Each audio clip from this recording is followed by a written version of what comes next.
we have a bigger crowd in person than we've had in the past, for obvious reasons, but it's my understanding that we are getting, our legal counsel gave us the option of doing online or in person, but we're also still waiting on guidance from CDOT. So, more time, more changes. The only thing constant is change. So, that's one thing. All right.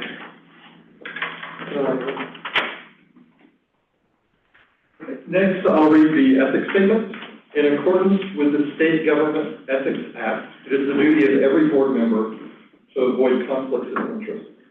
Does any board member have any known conflict of interest with respect to any matters coming before the board today? If so, please identify the conflict and refrain from any participation in a particular matter involved. That's good. Do we have any public comment?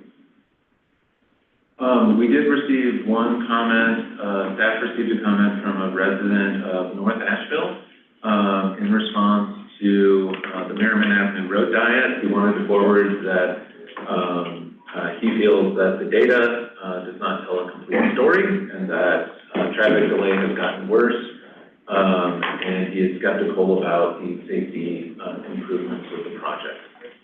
So that is one comment that we received. I also received a comment from another individual in North Asheville saying the same exact thing, and it was an email, so I'm guessing it's different than this person. I tried to explain to the people still are very skeptical of that project. Next is the approval of agenda and consent agenda. Has everyone had time to review the minutes? With that, I'll accept any motion. So moved. Second. But Larry's had up first. Remember, because of the Zoom, we have to say our name and then the motion. So, Larry first. Shannon second. Yep. With that, we'll do a roll call. Black Mountain, Archie Patiller. Aye. DOT Division 13, Billy Clark. I'm here. Town of Stanton, Dr. Rolf Hamlet. Present. Village of Flat Rock and Coletta. Here. Hendersonville. Jennifer Hensley, I'm sorry. Laurel Park, George Banta. Here. Madison County, Matt Wacko. Aye. Mills River, Shannon Gons. Aye. Montreat, Tom Whitmer. Aye. Urban Transit, Larry Harris. Aye. Waynesville, Anthony Sutton. Aye. Weaverville, Catherine Cordell. Aye. And Woodfin, Bessie Urban. Aye. The ayes have it. Fantastic. Thank you. Next is the business amendment to the 2024-2033 TIP for Transportation Improvement Program. And I will turn it over to Hannah on our team. So this month we have a significant number of TIP amendments, and I'm going to hit some highlights. Some changes include the segmentation of HD 0001, which is the Pratt and Whitney interchange. It's been segmented into two portions, HD 001A and B. A is going to be the interchange, and that is going to be let with the I-26 project, correct? It's under construction. It's supplemental to the I-4700 current widening that's going on. And then the B section is going to be the multimodal improvement to that interchange. There was a significant cost increase to I-2513AA, which is I-40 from Monte Vista Road to Sandhill Road, and the cost went up roughly $34 million. FY25 and 26 construction funding was added to HB 0004, which is a bridge replacement over Champion Drive. And there are two safety projects in Division 13 and 14, including improvements, include guardrails, crosswalks, and rapid flashing beacons. There's also quite a few rail projects in there. Most of them just include changes, date changes, or complete removal of some rail projects. Does anybody have any questions? I will state that I do have a conflict with this one because of the Pratt Whitney site. Therefore, I will refrain from comments or voting, so I would encourage everyone to discuss. Is there any questions?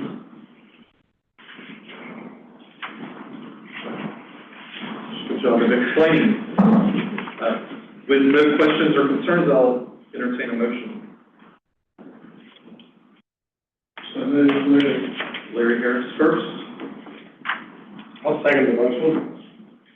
Second. Billy Clark. Roll call.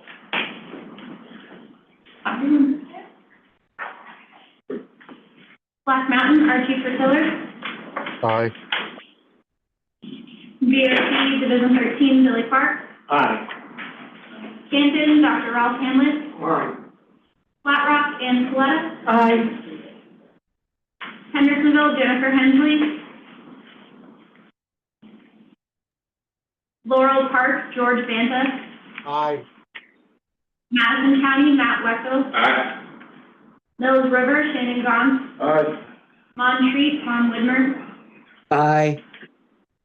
Urban Transit, Larry Harris. Aye. Weaverville, Catherine Cordell. Aye. Woodfin, Bessie Irvin. Aye. The ayes have it. Thank you. And this is Kim Roney, City of Asheville, aye. Thank you for joining us. Good to see you jump on.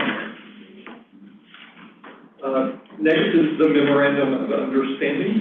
This seems to be a multi-year project. This is a big one.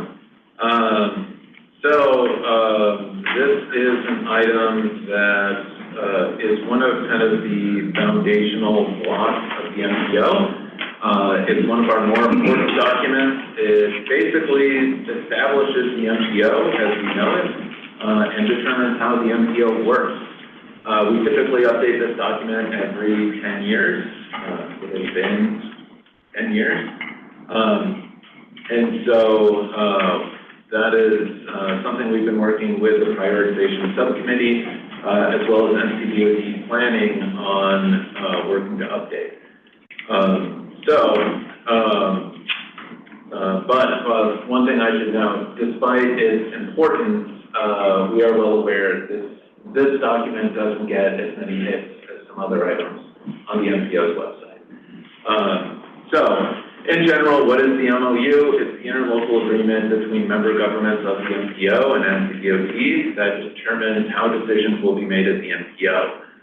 It essentially establishes the MPO board, who is on the board, how the board makes decisions, as well as the TCC. This is a document that is not something that the MPO board just approves and we're done. What we're looking for today is a preliminary approval from the board. That will then go to every member government for their councils to consider and hopefully approve. And then our plan is to bring that back through the MPO board for final approval. It's something that if we don't have to update, we prefer not to because the process it takes is considerable. One thing to note for prioritization subcommittee members, it's been a couple of months since this went through the subcommittee, but it might look quite different. We updated the verbiage using NCDOT's MOU template that they requested that we use. So it looks different, but in terms of substance, no additional changes were made beyond the subcommittee's recommendations. So to walk through some of the changes that are being made to the MOU from the one that was completed a decade ago. All in all, we went through a number of different options, and for folks who remember, we did a survey of board and TCC members, looking at potential ways to change the MPO board membership and the way it works. All in all, we plan on keeping the voting membership the same. And so every local government would have at least one seat on the MPO board, or I should say continue to have at least one seat on the MPO board. Buncombe, Haywood, Henderson, and the city of Asheville, the jurisdictions with a population greater than 50,000, those have 2 voting seats on the MPO board.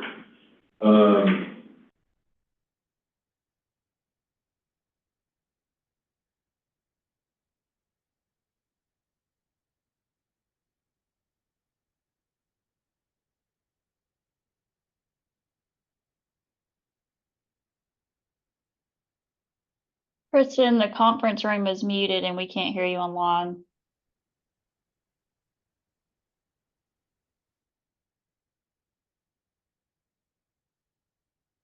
That's all I can do. Can you hear us now? Yes. Perfect, thank you so much. Great. All right.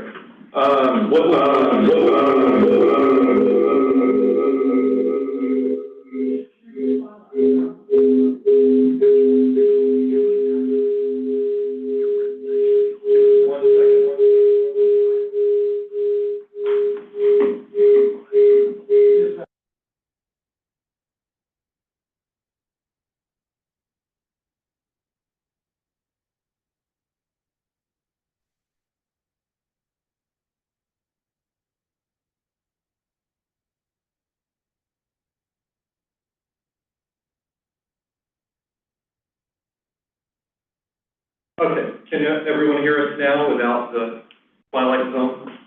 Yes. Perfect, thank you. So what was the last thing that you heard from Kristen? It only went out for like 10 seconds, so I think we're with you. Yeah. All right. You didn't want to have to repeat the whole thing. Yeah. In case you missed it, MPO board voting membership remaining the same.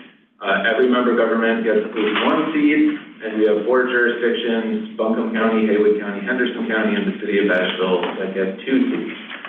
We also have 2 additional seats that are required by federal transportation law to represent public transportation interests. That's our urban transit seat and our rural transit seat. And those will continue to be 2-year appointments that we will shift through agencies that receive urban transit funds and agencies that receive rural transit funds. So, however, there are some changes to non-voting MPO board membership. One is the removal of Transylvania County. As you all remember, when we updated the MPO board boundaries, the little stub of Transylvania County that we had on US 64 was no longer part of the Asheville urban area based on analysis by the US Census Bureau. And so we will be removing Transylvania County from the MPO board and its non-voting seat because it is there's no longer any part of Transylvania County in the MPO. Also at the request, as a result of the MPO certification review, we are adding FTA as a non-voting member of the MPO board. For the MPO TCC, there are a number of non-voting changes also being requested, but in terms of voting members, there's no changes. So again, the way things currently are, they will continue to be. Every local government gets 1 vote on that. We also have transit agencies that get a vote. So Asheville, Buncombe, Haywood, and Henderson get a vote on the TCC. And to note also, the RPO, NCDOT divisions, and NCDOT planning get votes as well. But in terms of non-voting changes, there's a number that are part of the MOU. The subtraction really quick, again, Transylvania County due to changes in the MPO's boundary. Addition, FTA, again, from the certification review, almost all of these additions are a result of the MPO certification review. NCDOT rail, NCDOT freight, regional housing, which is a new planning factor and something with increased requirements for coordination for MPOs, and vulnerable road users is another non-voting seat. Our plan for the regional housing and vulnerable road users is to have at-large appointments, which is something relatively new for the TCC. Remaining the same in terms of the non-voting groups, just to note, we put in NCDOT IMD, or the Integrated Mobility Division. Previously, it was referred to as NCDOT Transit. There is no transit division at NCDOT anymore. There hasn't been in about 6 years. So we are just updating the name of where those interests live. NCDOT Regional Safety Engineer, it was formerly referred to as NCDOT Regional Traffic Engineer, a position that doesn't really exist. So Regional Safety Engineer is something we plan to update that with. Also FHWA, Land and Sky Regional Council, the lead planning agency for the MPO, Asheville Airport, and Western North Carolina Air Quality Agency. Those are all non-voting seats on the TCC. Tristan, I'm sorry. What is a vulnerable road user? What would be an example of someone who, or a group that would fit into that category? Sure. So for that, we consider that someone representing the interests of bicyclists, pedestrians, or motorcyclists in the region. Those are groups that tend to be much more likely to be in a serious or fatal crash if they're in a crash, and they make up, I believe, about 26% of our roadway fatalities. Thank you. How do they get a point? How would they get a point? So our plan is to essentially have a call for application similar to some town and municipal committees. So we would request applications, and then those applications would come through for TCC and board approval.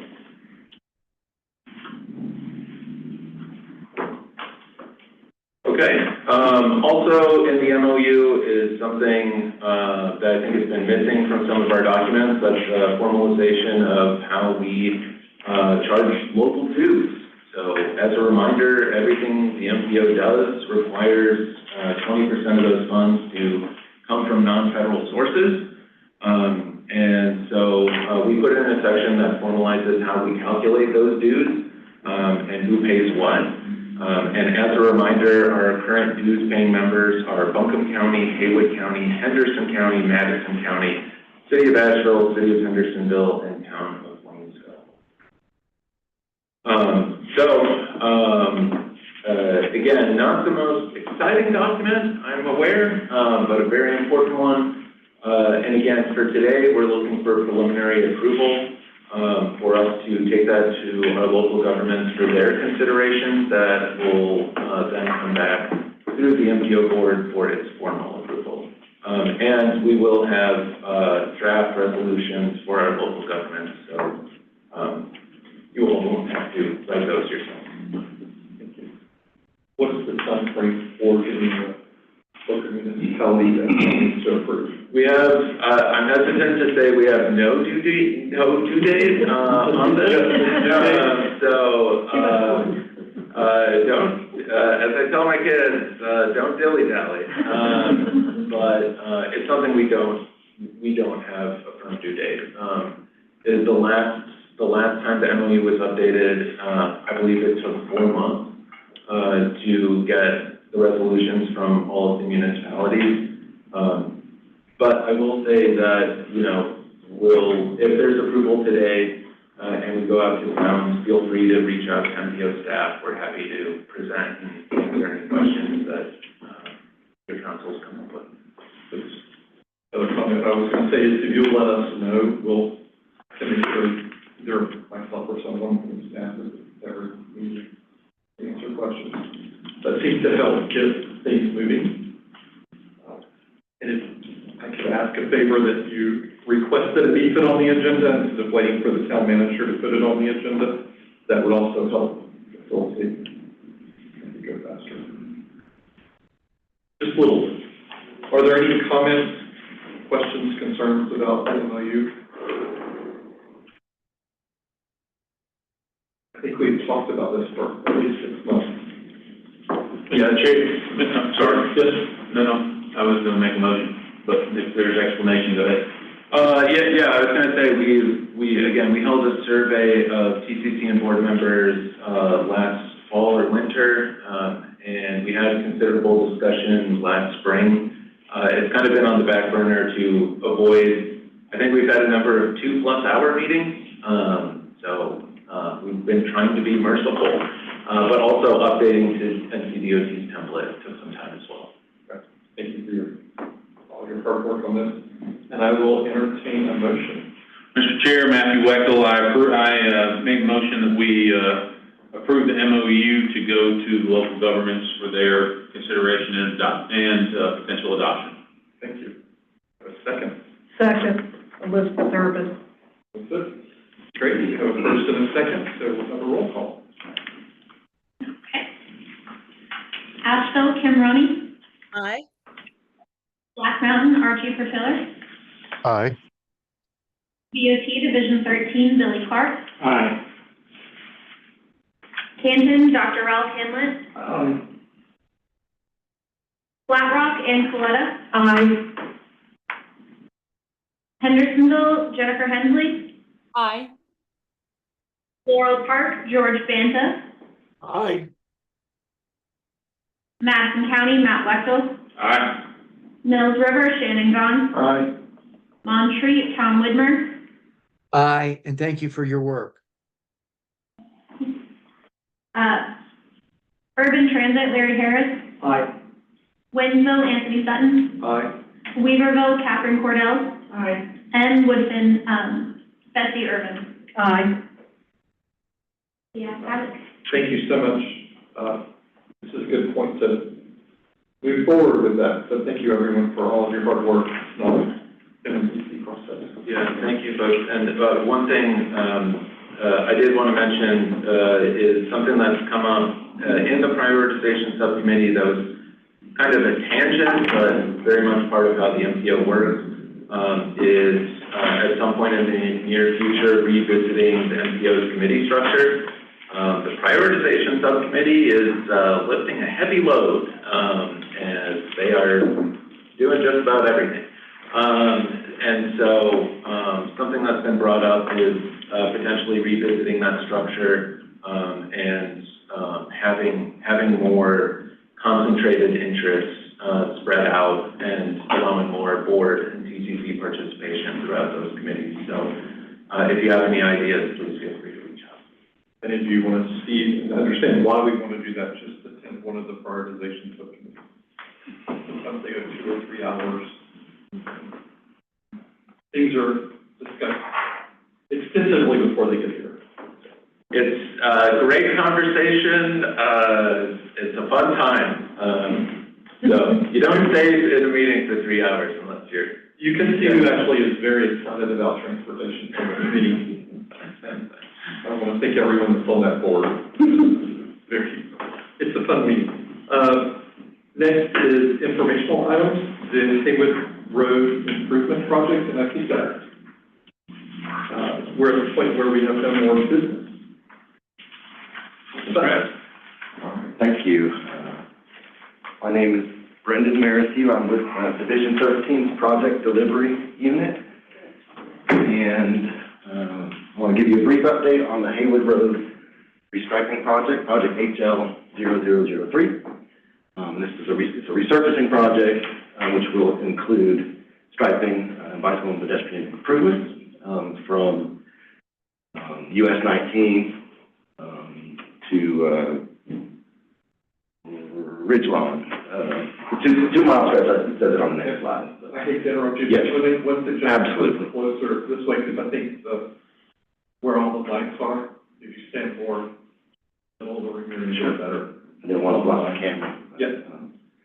Yeah, very good.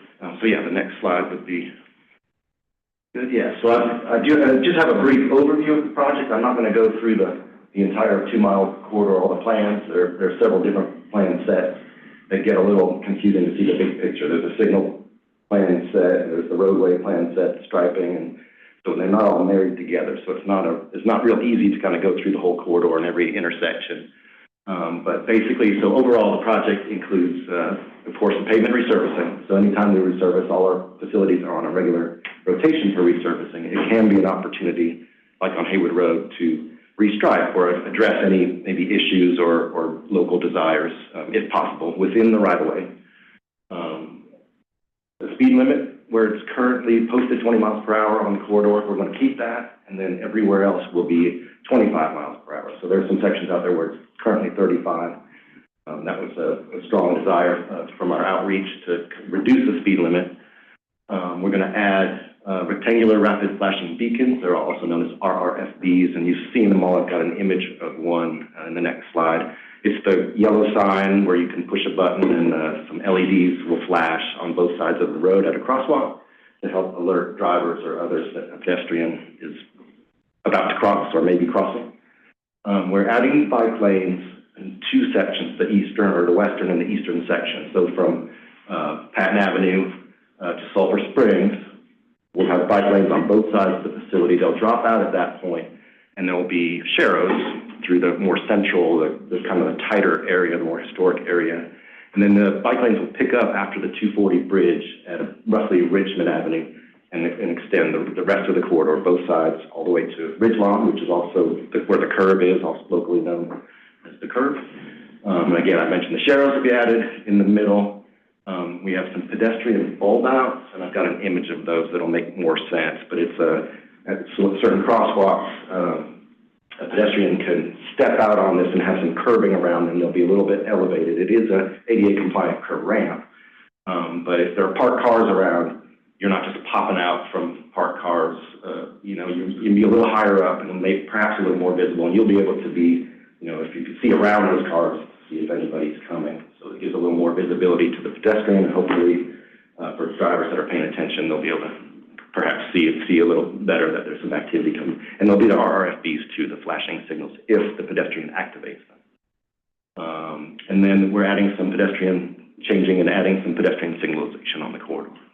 So the next image or slide that's the RRFB. You've probably seen them around. You push a button, and this is the rectangular portion that flashes. The LEDs flash on both sides. You see there's a reciprocating sign on the other side of the crosswalk. They flash on both sides. And again, those are pedestrian activated though. And the next slide, we have the bulb out. So if you can make sense of the picture, you see the sidewalk back there. There's the curbing that comes out. They're showing the slope there to the truncated domes or the bumps that you see at an ADA compliant curb ramp. So, and then the hash marks on either side that are sort of triangular, that would be striping. So that is a visual cue. Hopefully people, as long as they comply, won't park up right at that little bulb out there. So that sort of gives a little buffer. And so you can see if you're going to cross the street, there would be a crosswalk there, it's in a crosswalk. You're on the sidewalk, you step out, and then you can get a little better view of what's coming down the road on hopefully both sides. And again, there's the RRFB that you push to activate as well. Next slide, please. I did include one shot of the roadway portion of the plans, but this is the crossing at Sand Hill in Vermont. We got a lot of comments, of course, if you know the area. You see the skewed, there's a kind of a funny skewed intersection, a lot going on there. That's where the Wells, or former Wells Fargo, there's an ATM there, I think, and then there's public parking. Vehicles use that as sort of a cut through there's all kinds of things going on there. So one thing to note, you can see the little red pedestrian bulb outs that we've shown. And if you can see the aerial photo in the background, you'll see that one of those is over, or maybe both, at least one of them is over a parking spot. So we are sacrificing just a few parking spots along the corridor. But you'll also see sort of crosswalk on the south side where it kind of flares out and reaches that, what is a concrete island where that Wells Fargo ATM is. That will provide some refuge for a pedestrian. If you can't cross the whole, those two roadways in one one crossing, you can stop there, you can have a little, safer spot to stop and then proceed. So that was, getting those three legs connected with crosswalks was a big concern of folks. We can go to the next slide. And then I just want to give you a quick update on the construction schedule. The project is advertised now, just in the last few days. It's on the NCDOT website under bidding and letting. October 15th is the date that we will open bids, presuming we get bids, and we're hoping so, of course. If we get a successful bid, construction can start as early as next month in November, and the contractor will have a window of roughly, like 18 or so months till June of 2026 to complete. And right now, of course, I don't really have any specific construction schedule or where and when they start or what they do. The contractor has a lot of leeway to do that, and so that will be determined as the successful bidder proceeds with the project. And just to note, there will be the potential for night work closures, but those will be coordinated with the businesses on the corridor. And again, the plans are publicly available on NCDOT's website under bidding and letting. It's a centrally let project. Kim Roney, you have your hand raised? Thank you so much. I'm really glad that you're here today, Brendan. And one of my questions, it sounds like, was answered, though I haven't been able to find it yet, is where the details are for the plan. It's been coming up a lot from the businesses on the corridor to the neighborhood associations. They all ask me, I point them to you. We were all kind of hoping it would be in a central location. But what I'm hearing is it's on the bid section of the website. So if I can find that, am I understanding you have the different changes that we've discussed over the past 7 years? Yeah, exactly. Yeah, so I can send you the link. I think one went around today that I believe I saw your name on earlier this morning. That gets to that site. There's a folder. It is a little convoluted. Anything on the NCDOT website is to find the right contract number and then the plan sets. But they are all there and accessible. And again, I'll stress that when you look at those plans, there's a signal. There's a whole set just based on the signals. Then there's the roadway portion. Then there's the striping and the signage. So they are independent of each other. There's not a married plan set that shows everything in detail. Okay. And I'm sure that all of us around the table have experiences before where it's like, wouldn't this be great if it was all on the project page and it was really easy to find in one spot so you can just point people in that direction. So I just wanted to, give you some, more support for that. Two questions I had from community members that may or may not be able to be here in the room today. One is the intersection at Sulphur Springs. We've been talking about this one for a long time. When you're leaving Lucy Herring Elementary School, the crosswalk is just in the wrong spot. And there's been so many years of asking for it to move to where the bus is on the other side. So it puts pedestrians out of harm's way. Also, no one's using the crosswalk where it is because it's not safe. So has that already been cleared up? I cannot answer that without looking at the plans. I apologize, Kim.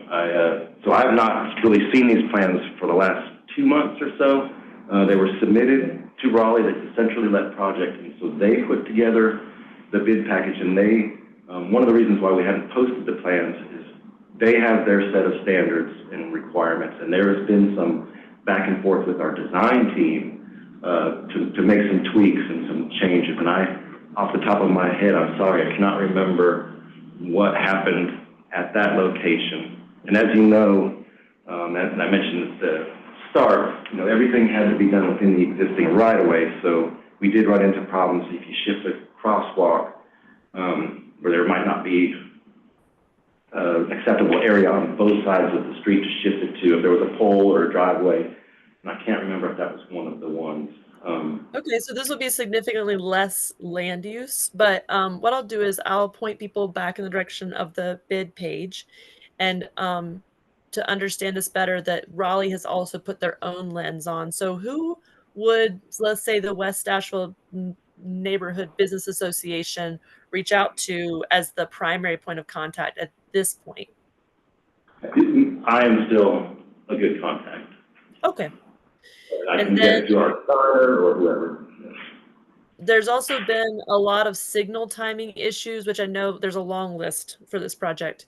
But I imagine it's something that we're dealing with in all of our areas is if you have like 2 or 3 seconds more to get visibility in an intersection, it can make the intersection safer. And I know that safety is a really important issue for the MPO. But we're seeing where like even on Merriman Avenue, pedestrians getting hit, and part of it has to be just like talking about signal timing. So will the bid show where the signal timing has been addressed in this project as well? Will the bids show that? Is that what Or anything in the documents that we have right now show that we're going to address? So the signal plans will show where new signals, there's a couple at the, that are being changed at the 240 bridge and another one. They'll show the details of the installation and what the timing is. However, just as was done on Merriman, what we'll do then is assess it going forward, because we are making these changes out there, and everything will be, assessed as after it's constructed to make any changes or single timing change. We typically don't, we don't have a timing change plan, drawn up as part of this plan set, if that makes any kind of sense. So it'll be an ongoing effort. Thank you so much. Thank you, Kim. I think we're going to have the MPO add all the links in a centralized location on the MPO's website. Yeah. Kim, for this, because this is a huge project and lots of public input, and also put the primary point of contact information on the MPO's website as well. So that you don't have to tell them to go to 4 different places. We'll try to do what we can on our side to consolidate that. And I'll forward you all the link to the folder. That'd be great. On the DOT site. Thank you so much. So one thing, one of the main reasons I asked Brendan to come present on this and talk about this today is regardless of what you think of these improvements, the model and coordination of this project is awesome. Brendan's going to get uncomfortable, but Brendan has played a central role in helping to make this project happen. None of these improvements have to happen. That's one of the big things here. I gave a shout out previously, I'll do it again. Sarah Henry, previously with the city of Asheville, worked as a liaison to different community groups. And one of those groups was the West Asheville Business Association. The West Asheville Business Association developed a list of transportation improvements that they requested along the Haywood Road corridor, and brought Brendan and I into conversations to talk about how that could be done. At that time, we knew that there was a resurfacing project coming up, but resurfacing projects don't have tons and tons of money to do improvements. However, what we figured out is resurfacing funds from NCDOT can be used as match for the MPO's federal funds. And so as this corridor is being resurfaced, the state's funding is essentially enabling the MPO's funds to fund a lot of those improvements that were initially identified by the business community as well as neighborhood groups. And so this is a very unique project.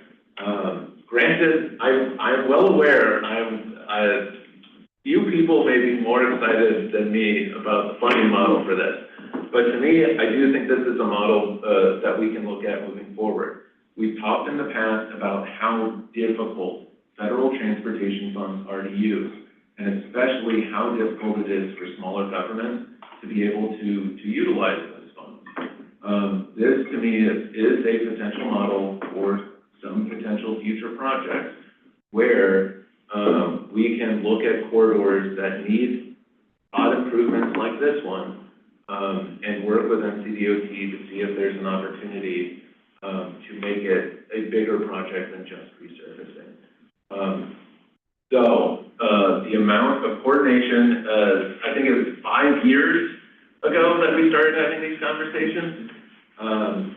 The amount of coordination to help set this up, in line with the upcoming resurfacing project, the number of people involved. Again, none of these improvements had to happen.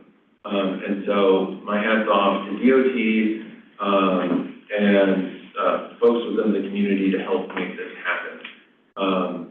To me, it's a very unique project, and one I'm hopeful we can hopefully apply in other places. Thank you, Brendan. All right, thank Are there you. any other questions? Thank you, Kim. Thank you, Brendan. Next is regular updates, the NC Division 13. Yes, Hannah, I'm here. I was gonna wait to see if NPO staff typically wait Sorry. to share the reports. Can you hear me okay? Yeah. I was going to say, you're probably going to talk about Interstate 4. Yeah, there's plenty to talk about interstates around here. So we send, Division 14 and I, we send yep, there it is. So this is a list of all of our active construction projects in Buncombe and Madison County. There's a lot of work on here, including bridges on primary and secondary roads, resurfacing still going on in the area till we shut down for seasonal limitations due to cold weather. But I like to just focus on our interstates, and then if there's questions about other projects, just let me know. But I will start with I-4700 or the I-26 widening in Buncombe County. So as of about, I don't know, 5 or 6 weeks ago, if you've driven the area since then, you'll know we do have eastbound traffic on the new alignment between Long Shoals and Airport Road. That's a significant change in that area. The Blue Ridge Parkway, there's still, I'm told, a decent amount of bridge work outside of the segmental construction work that we've seen come together over the last couple of years. So there's still some bridge work to be done before we can put traffic on it. There's also a significant amount of roadway work to tie in to the new alignment of that bridge. So we will switch traffic probably to the new bridge in the next month or two, but there's not a firm date yet. And then obviously after we switch traffic to the new bridge, we'll close I-26 at night for demolition of the old one. Just general goals for the contractor. They are hoping to have all traffic on the new westbound alignment just north of where the new interchange is going in, the HE0001, all the way to the north end of the project. So think Brevard Road area, sometime this fall. So that'll be a pretty significant traffic switch out there in that area, and probably have a press release when we get a little closer to that and have a date nailed down. I-40 from mile marker 45 to 50. We do have another eastbound lane closure scheduled for this weekend. I do believe a press release went out yesterday for that.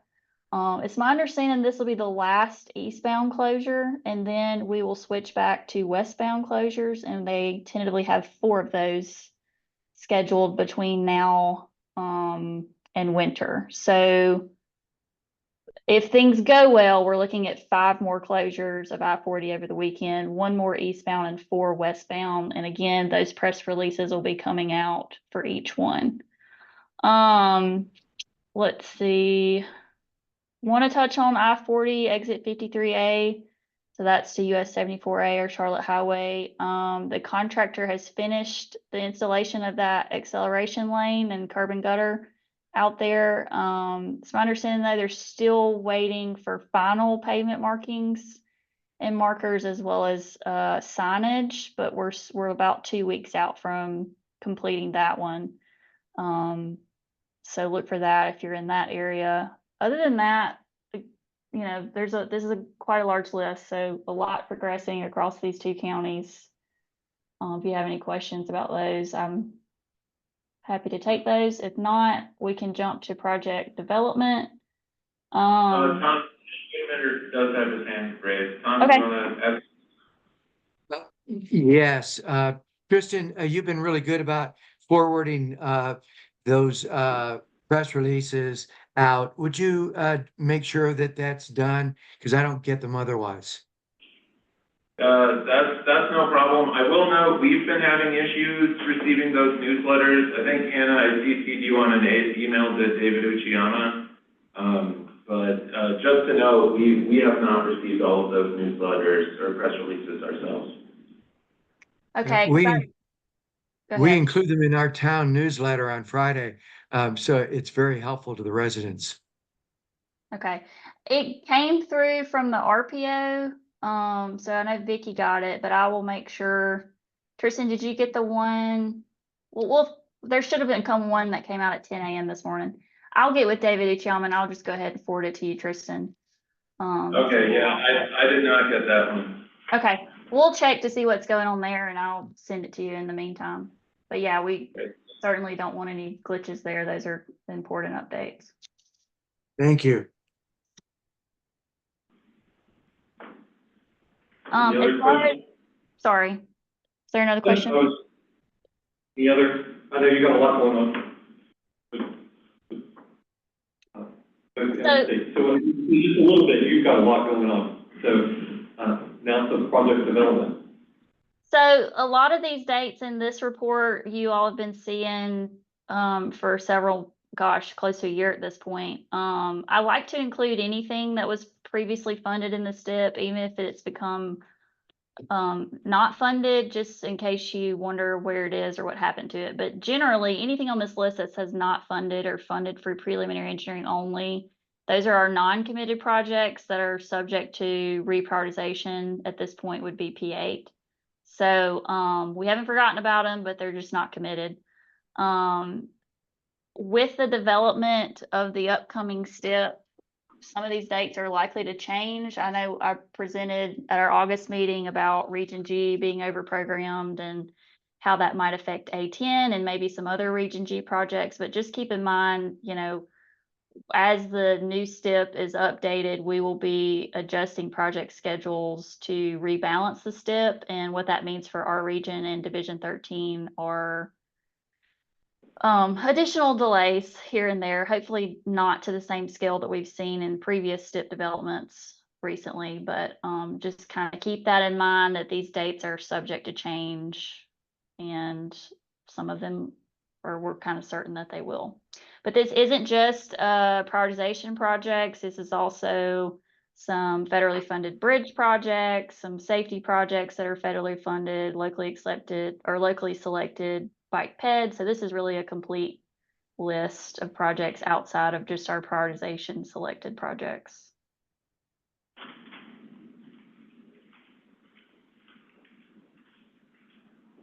That's really it for me, unless there's questions.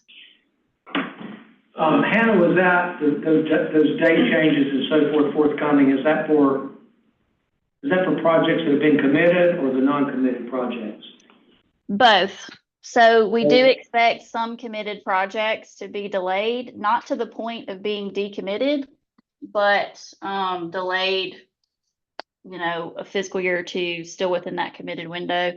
It'll just depend. That's kind of why we did the ranking of the committed projects in the past month or two with the MPO and all the jurisdictions, so that the STIP unit would have that information available in case or as they reprogram the STIP. So some committed projects may be delayed and still remain committed. Some may be delayed to the point of being decommitted. We're really not sure yet, but the draft STIP will come out in January. Right. That relates back to last meeting. Yes. Someone else have a question? A couple of things that I wanted to note. One of them is I wanted to give thanks to Division 13 and NCDOT. We've been doing some coordination was the I-26 connector, 3 decades, of course. Just to know, one of the things that was being considered as part of the I-26 connector and the cost escalations that that project has seen, there was some consideration of moving a part of the statewide funded project into the regional tier. We brought up some concerns of shifting a big chunk of a project to the regional tier that has negative $191 million. DOT was receptive, and my understanding is that is no longer being pursued. So I know that is something that is not easy given the current financial environment, but I did want to give kudos to Division 13 as well as NCDOT leadership for no longer pursuing that idea. That is not something that was necessarily expected. So a big thanks there. The other thing to note is one of the project managers that's listed is Mike Clark. He passed away a couple of weeks ago, is my understanding. So I just wanted to note, Mike didn't come to many MPO meetings. He's a project manager, so we dealt with him in some project scopings and some project coordination. But I just wanted to note, even in times when the MPO and Division 13 weren't really getting along very well, Mike was always a positive figure and always someone who was trying to move things forward and trying to keep things friendly. Just to note, Mike is someone who will definitely be missed from MPO staff, as well as I think anyone who's ever worked with them. So just wanted to make that note. I'll add to that. He was my neighbor. So I walked by Mike's house every day with my dog for 12 years. And he was always cheerful, smiling, and willing to help and give you a contact if you need it.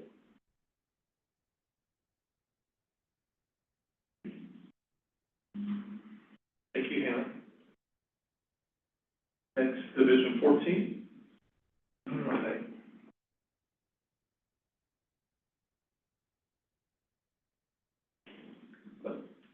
While he's pulling them out, that's okay, good.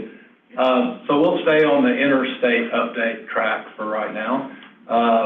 As you've been seeing for a while, that third row down, those bridges, the set of 5 bridges there near Jonathan Creek, just keep in mind as the 2 that are now being constructed are winding down, there's 2 more that will be, they have been let or supplemental contract was added to build those 2. So still going to be some traffic issues for another few years there. There are 3 bridges that are added onto here on I-40 in the Canton-Clyde area. That's HB 0002, 3, and 4, and obviously those dates for completion on there are incorrect. All 3 of those will be finished in 2028. And then the bridges started there at 2374 going towards Maggie Valley. That's under construction. Yeah, that's pretty much it for Haywood County. I-26 in Henderson County, much less complicated than the Buncombe County section. Most of the concrete pavement structure, eastbound and westbound, is complete now. There's construction of the barrier in the median is the main thing that's going on, and some drainage structures. Still traffic shifts in the area, so be aware of that. Henderson County, the Green River Bridge project, another I-26 that does have frequent delays, so be aware if you're going south and east. And otherwise, that's it for the same projects you've been seeing for a while. Island Lake Road still ongoing. Acoustic Trail is under construction.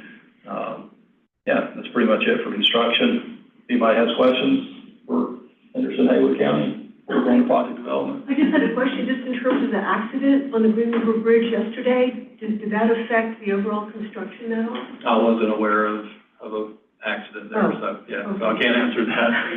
So. There was a fatal accident Yeah. on 26 yesterday. On the bridge? Yeah, Yeah. two tractor trailers. The approach to the bridge, I think. Okay, yeah, They had to repave it and all. yeah, Unfortunately, there was fatality as well. Yeah, yeah. Stay close for 12 hours. yeah. Interesting, the Green River Bridge. Oh, the Green River, okay. Thank you. Any other questions? Next is Suzette with the FHWA and MTA update. She messaged, she Oh, didn't. she was the one who popped up. She does provide extensive information, and it's available in the packet, I believe. I don't believe that one is, but She's so good about it. she is, we do have it, we'll email it out, after the meeting. Next is updates on subcommittees or groups reports. Staff updates. Yeah, so we actually do have quite a bit, since, today is a relatively short meeting, I did kind of want to prime this group on a few things that, will be coming up. I guess I should note, first of all, a lot of our committees continue to be active, and have a number of items. There's more of a detailed update in your packet. Also, staff went to the Great Trail State Conference, which was last week. I presented on the Hellbender Trail, with some of the other regional trail plans, that are out there. But just to note, we do have, a lot of studies that are currently underway. So just to provide, I'll say relatively quick update. The first is the Regional Safety Action Plan. Just as a reminder, the NPO and RPO received a federal grant to conduct a regional safety plan, looking at priority areas and conducting an in-depth analysis of the region to hone in on where we can really move the needle in terms of safety improvements and hopefully improving our safety metrics. That plan is about 50% done. They have been working on developing our region's high-frequency crash network, also a risk-based analysis. I won't get too far into that, but that is really, really important when it comes to safety. Just to note, one of the more difficult things about explaining safety to folks is that concentrating on where there have been crashes is not always the best approach. Sometimes there's crashes that happen that have little to do with the roadway. And other times there's areas where we know there's a lot of issues, and there's just crashes waiting to happen. And so the risk-based analysis helps provide a little more of a look into that area and help us hopefully really hone in on where we can make investments that'll help improve the region's safety statistics. But coming up, there will be some focus groups as well as public engagement at a number of public events throughout the region. And also there's a steering committee meeting held earlier this month. So that plan is moving forward. We are planning on having a more in-depth update to the TCC and board at the joint November meeting. Also, the Elevate 2050 plan, the MTP, the Metropolitan Transportation Plan, as well as the Comprehensive Transportation Plan. That finished phase 1 of public engagement. Just to note, there's 3 additional phases, and we plan on putting out a notice relatively soon for phase 2. Also, the vision and goals have been drafted. We plan on bringing those through for board approval in October. So just to note, as we hit milestones with this plan, we will be looking for board input and approval, just so we don't get to the end and we get questions that's somewhat foundational. We want to keep you all involved and aware of what's going on. But to note, that is a federally required plan that we have to update every 5 years. So we do have a due date of September of 2025. Another one I wanted to talk about a little more in depth, mostly because I like it. that is our 2050 socioeconomic projection study. This is a very wonky study. Nerds like me love it. But it's something that's really important, and especially for a region that's growing, and correct me if I'm wrong, has some anxiety about growth. This is something that I think is really helpful. It helps us as a region talk about growth in a way that I don't think we normally have those opportunities. And we get to look at that in the sense of, well, how does growth impact our transportation network? This plays a key role in our region's travel demand model, which helps calculate how much traffic will be utilizing our roads in the next 25 years. This study is going to look at the total population growth that's expected and where that's likely to occur, the total employment growth for the region, and where that's likely to occur and what that's likely to look like. And we've asked our consultant to produce 4 different growth scenarios for our board to consider. The FBO is required to adopt what's called a preferred growth scenario. For anyone who loves reading transportation lawsuits as much as I do, you'll know that the preferred growth scenario holds a lot of weight when it comes to challenges to transportation projects. And so there is a lot of leeway in terms of how our region wants to plan and accommodate growth in that preferred growth scenario. Just to note, that isn't something that necessarily mandates that any of our member governments change their zoning or anything like that. 25 years is a long way out, and there's a lot of potential changes that we're looking at over that time. And to note, this study is wonky and impactful. There's this tiny little blurb in the 600-plus page record of decision for the I-26 connector. That for folks who have been around long enough, we had debate after debate after debate on whether I-26 should be 6 lanes or 8 lanes.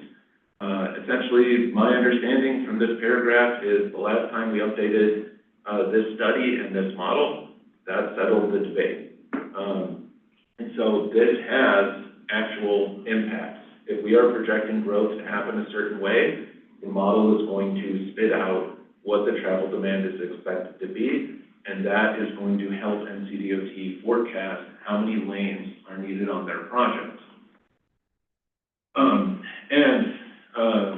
This is one of the few times I get to use my history degree, so one thing I like to do as we look forward with this study is also looking back, because I think in a lot of ways, the ways that we have grown as a region doesn't necessarily line up with what's kind of the popular idea of how that's happened. So we've looked at population growth over the last 20 years and how we have grown. I made this other chart going back to 1880, but let's focus on 20 years for today. But the thing to note is that a lot of the highest growth areas in our region are the areas that have not been the most densely populated in the past. The 5 most densely populated, the 5 census tracts that have grown the most is really in that South Buncombe, North Henderson area, and largely in unincorporated areas. So in those 20 years, more than a quarter of our growth occurred in those 5 census tracts, more than 26,000 new residents.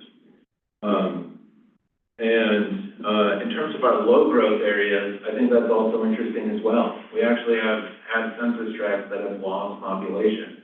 To note, population growth is only one type of growth. There's areas where even if the population has decreased, that doesn't mean development has. But I still think it's interesting. So our 5th slowest growing part of the region is essentially the area around Biltmore Forest. Jumping ahead to the 3rd, that's just out, well, that's part of downtown Waynesville and kind of northeast Waynesville. The 2nd is the North Asheville area, just north of downtown. kind of encompassing the Charlotte Street, over to the, Merriman Avenue corridor.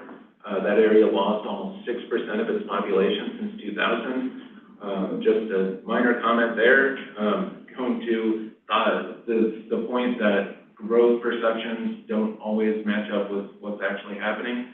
That's an area that's seen significant pushback to additional development.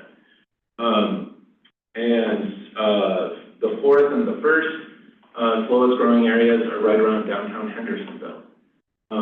So I think just an interesting pattern to note, our higher growing areas, those tend to be a little further from our established urban areas. Those are the areas that not too long ago were more rural, or at least more suburban. A lot of the areas where we're losing population are actually our urban cores. And one thing to note in that dynamic is that there's a lot of data on how much people drive based on where they live. And just to note, those urban cores are the areas where people tend to drive significantly less than in other areas. And that makes sense. And I'll also note that, you know, besides just population growth, we've seen some other demographic changes, such as the change in where individuals in poverty are living. And the shift that we're seeing is also further and further from those circumstances. That is a study that is moving forward. Again, we're planning most likely January to talk about a preferred growth scenario, but to me, that is something that is important for this board and our region to discuss. Also, the Western North Carolina Passenger Rail Project, just to note, we've had a number of meetings with regional as well as local partners. Phase 2 of the Corridor ID program is coming up. There's some considerations with local match that have to be coordinated. And finally, if Hannah were here, she had to run out to help coordinate for this. The Hellbender Gathering is coming up next Friday to discuss some of the Greenway projects that are going on in our region, and there are a lot. So feel free to stop by. Brevard graciously offered to host this year, service at the Mary C. Jenkins Community and Cultural Center. So that is all that we have for you all today. Any topics for us? Next meeting, we'll have a few topics. We do plan to have local input points for Division of Youth projects. So thank you to Henderson TAC for having that discussion last night. Buncombe County, you're coming up tomorrow, and Haywood County, you are on Monday. So we'll plan to bring those results through. Also, we'll plan on opening up our transit funds for a call for projects. That's our 5310 and JARC funds. That'll go out for a call for projects. And to note, we will likely have to discuss the NPO's remote attendance policy per the guidance of our legal counsel. So we'll send something formally. Right, that's my understanding. But I've had a few different emails on that, so Or to that. What is that? Do we have any public comments? Hearing none, I will adjourn. Thank you. Thank you.